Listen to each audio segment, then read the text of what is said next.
Rangers lose 3-2 to the Toronto Maple Leafs in overtime. And that was just, man, I want to go back on vacation after that. I want to go back on vacation. It was so nice, not worrying, feeling stress free, living life. And then, yeah, come back to watch this. Ugh, it's just annoying. It's just annoying. Like, that's the only way I could put this. It is just annoying. Every single night feels like a chore at times. It really does, because how many times are we going to have to deal with them choking leads this year? How many times are we going to have to deal with foot off the gas, not playing a full 60, and then you have Gerard Gallant waving the white flag at the end of this game by putting Keandre Miller out there in overtime to start over your Norris Trophy level defenseman? You put Keandre Miller out there? I I don't understand. I don't understand. And for anyone that's gonna be like, oh well, he was out there the last few minutes of the game, so they wanted to sit him. Panarin and Zibanejad were out there for the last few minutes of the game. So you could have easily have thrown Adam Fox out there to start overtime. It makes zero sense how you don't throw him out there to start overtime. Makes zero sense how the kid line saw no minutes pretty much in the last few minutes of this game. The coaching was just absolutely abysmal by Gallant tonight in the final few minutes of the game. Chris Kreider blows, missing a wide open net, and then you have him playing lazy defense. Absolutely pathetic. Pathetic effort by Chris Kreider tonight. The top six reeks with Jimmy Vesey and Barclay Goodrow on it. They need to be in the bottom six.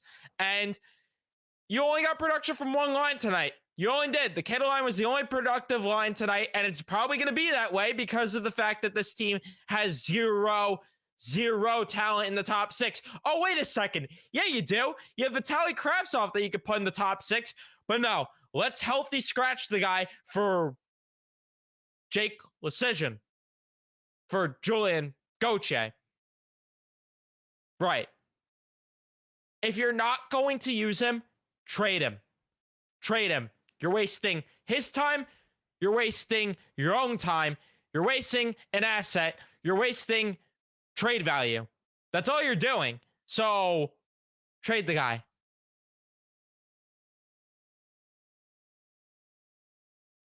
It's just embarrassing. And I'm tired of not knowing what I'm getting every single night.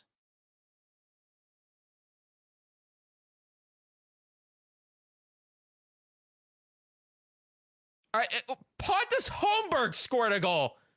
Pontus Holmberg. I watch an absurd amount of hockey and know an absurd amount of players, and never in my life have I heard of Pontus Holmberg, and he scores on the first shot of the game. Come on. You have Schneider going out of position there, pinching too much. Harper going for a walk somewhere. What are we doing? Before we jump further into it, though, remember to leave a like if you are enjoying. I am live here on YouTube. I want to start doing more of these live, and turn on your notifications too so you know when I upload. I might do some live callers tonight as well, because it's just infuriating. And like Rob said, glad we gave a point away. They gave that point away.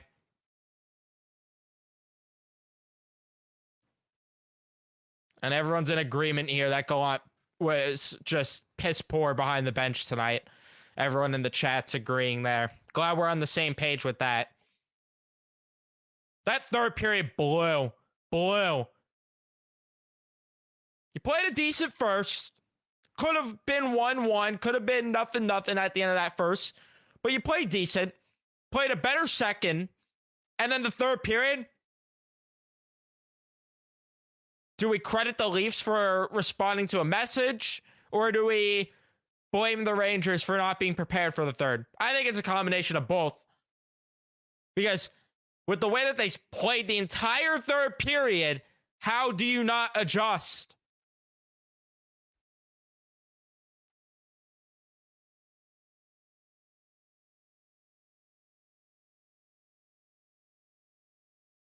And I thought I was going to get to come on here and talk about how the Rangers played pretty solid. And after the second period, I really felt comfortable with this game. Stupid me. Stupid me. I felt comfortable and I felt that they were going to get the job done. I felt, okay, they're neutralizing Toronto's big four, if you will. And I was ready to talk about Austin Matthews, who? Mitch Marner, who? William Nylander, who?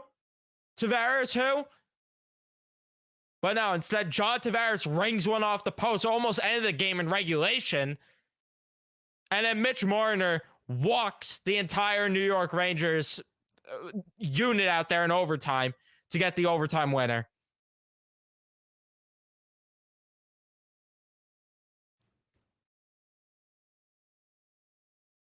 Can only point to 4 good players tonight. The kid line, and I thought Will Culley had a good game.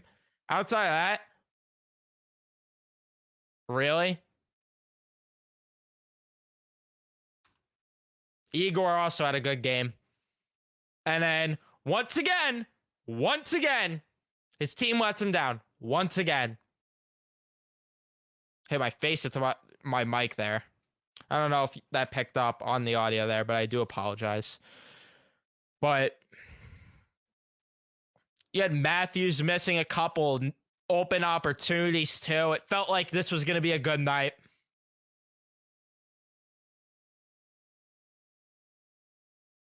Not capitalizing on the power play too. The power play makes me want to vomit. Does Gallant know he could change the power play units? It feels like we have to have this conversation every single live stream. Do I think it's Trotz time? Yeah. Yeah, I mean, yeah.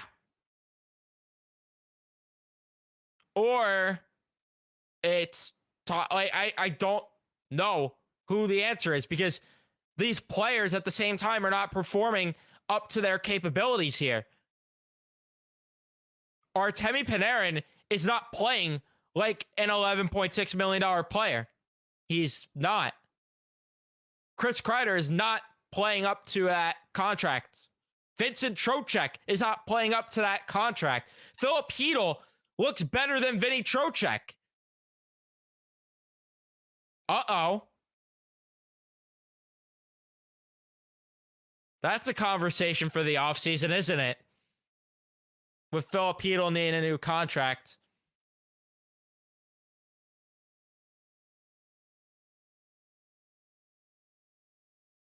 Trade Trocheck. They're not going to trade him after 1 year.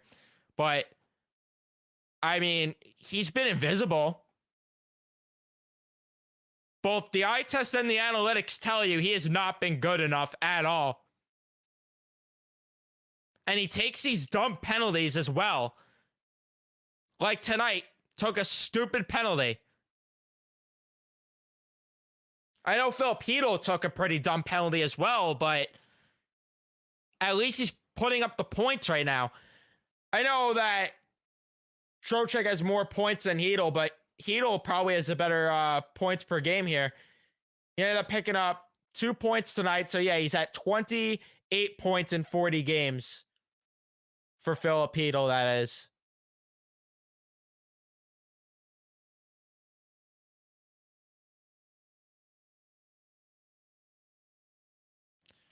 This team needs a Timo Meier.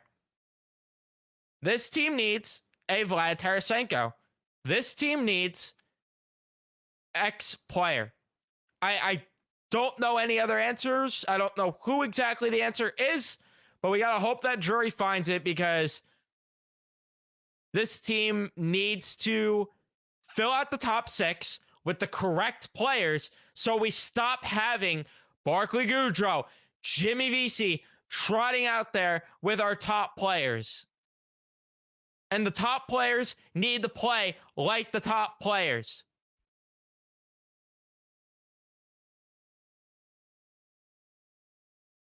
And this is another issue. Go on. Why won't he let any of the players get chemistry with each other? That's another thing. Because we know when the kid line cools off what he's going to do. He's going to mix the lines up, put it in the blender, and he's going to give us something new. Why? Just let it stick. It makes no sense. You're not getting enough consistency. That's the issue with this team. No consistency. Every night, something new. Whether it's for the good, whether it's for the bad. It's something new every night. I want to be able to sit down at my couch every night, 7 o'clock, and watch the team and know what I'm going to get. Versus sitting there being like, are we going to get this? Is this player going to step up? How is this player going to perform? What's going to happen tonight? How are they going to play systematically? It's just, we don't know. We don't know.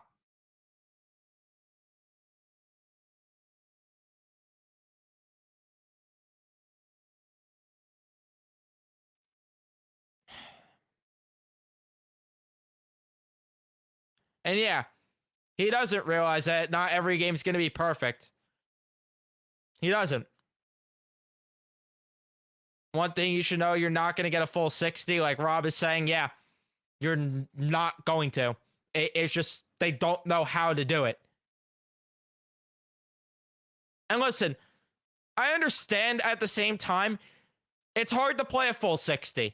If it was easy, you'd see teams do it every night. Even the Boston Bruins, they don't play a complete 60 at times. They do more times than not because that's why they are where they are. But there are times where they struggle. But you know what they do that's different than the New York Rangers? You know what they do that's different? They in-game adjust. The Rangers don't know how to in-game adjust. That is the issue, because when there's a little issue here, a little issue there, the Boston Bruins, they have that ability to make the adjustment, and just like that, they're playing good hockey again. But the Rangers don't have that ability with Gerard Gallant behind the bench.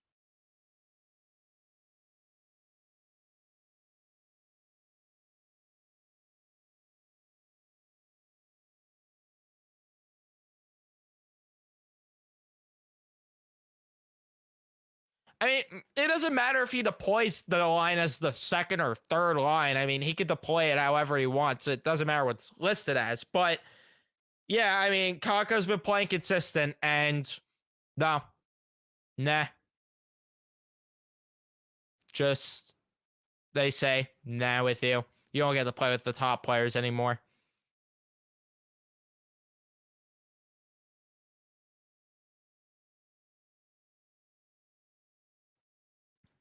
And yeah, I mean, I have questions about the roster. A lot. A lot of questions about the roster. Trying to think if I'm missing anything that I didn't touch on really in the notes here, but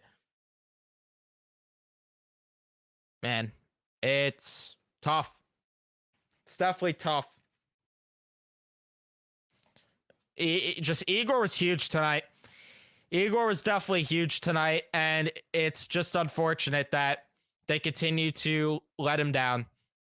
He has a .927 save percentage since December. They showed that on TNT tonight, and they let him down.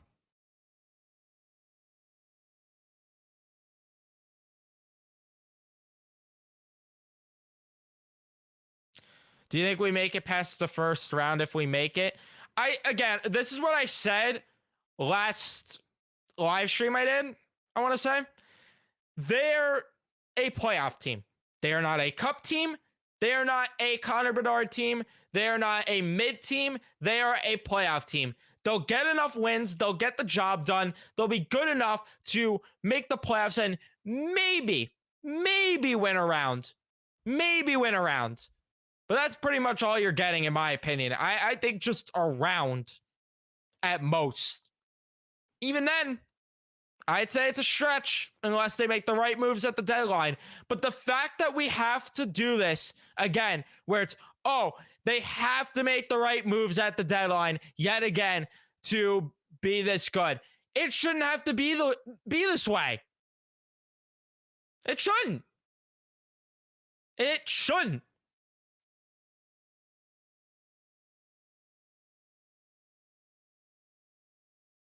Because there's so many guys on this team that are too good,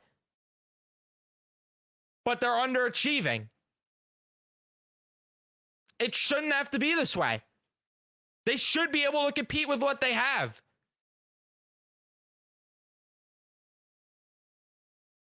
But instead, no.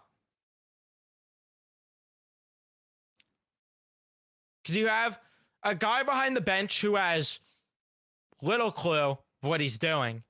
You have, again, top players underachieving. I don't know.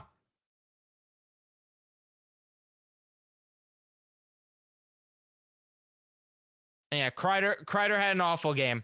Kreider was awful. I agree they shouldn't trade a first rounder. I agree. I'm not disagreeing. Drury must be sitting in the press box thinking the same thing. Because how could you think this team is worth... It's worth trading a first rounder to help this team in particular contend. This team clearly is not good enough right now. Like, I'm tired of this. I'm tired of this. It's not fun right now.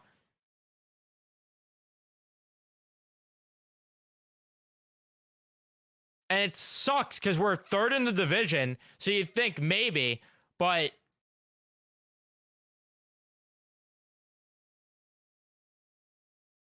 there's a lot of little things that go into the fact that they're third.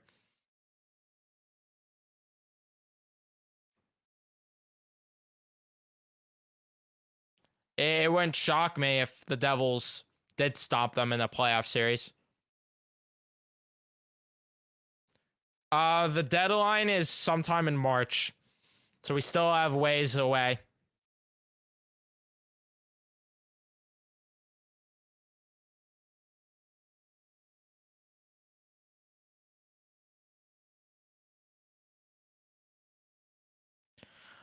We got an interesting comment. I don't share your anger about the players. Leafs are good. The 4-on-4 format is designed for entertainment, not good for judgments. It's about winning that face-off. I think you meant 3-on-3 there, but yeah, I'm sorry, but I gotta disagree. There's concerns. If you're saying there's not concerns with this team, then I don't know what to tell you. I don't know what to tell you because I definitely have my worries. They had that nice little win streak and they look good in a couple of those games, but for right now, we're kind of, they're better than they were at the beginning of the year. Like, the start of the year was horrendous, and they're better than that right now. But like I said, they're good enough to be in the playoffs, but they are not good enough to win a round, or at most, they could win a round. Let me make that clear again. They are good enough to be a playoff level team, but they are not good enough to go far in the playoffs. And that's my problem right now. I know the Leafs are a good team, but you have to be able to beat good teams to be a good team. Instead of that, instead of sitting here being like, yeah, the Leafs are a good team. Yeah, it's okay that happens. What year is this? What year is this? 2021?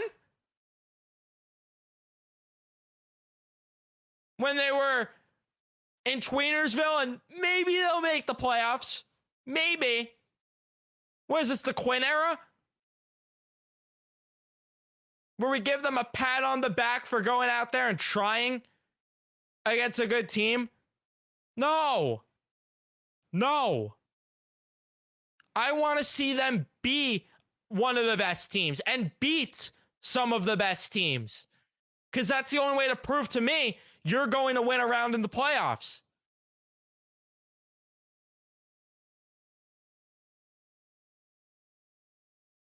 this just made me.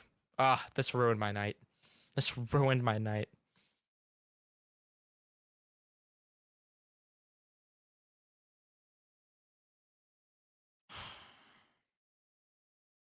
And yeah, this comment's accurate. No clue. Shuffling the lines and no adjustments.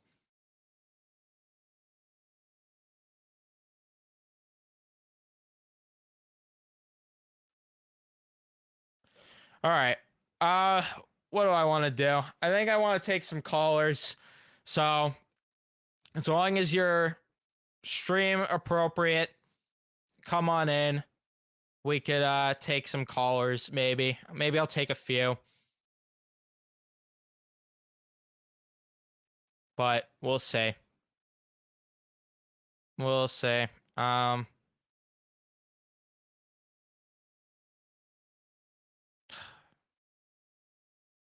And yeah, this is the other thing. If New Jersey gets Meyer and Carolina gets Horvat, I'm not sure how the Rangers respond. They don't. They don't. I'm not doing it when I go live. When I go live, I don't do that just because people could ask the questions in the live chat.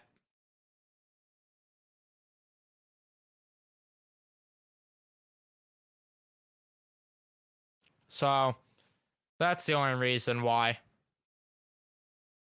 And yes, this is an accurate comment. The depth is fine. They just need to be in the bottom 6 where they belong because you're trying them out there with our top players.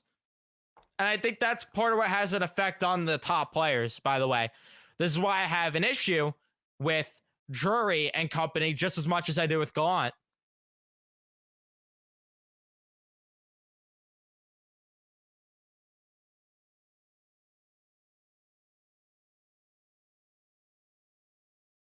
The issue is they wasted money on Blay and add that to trading Reeves. You could have gotten Vetrano or Mott. Mott bottom 6. Vetrano top 6 guy who could skate, shoot, and chemistry on line 1. Yeah.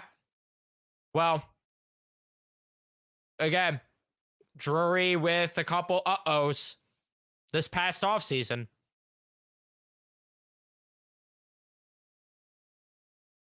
It's just the reality of it.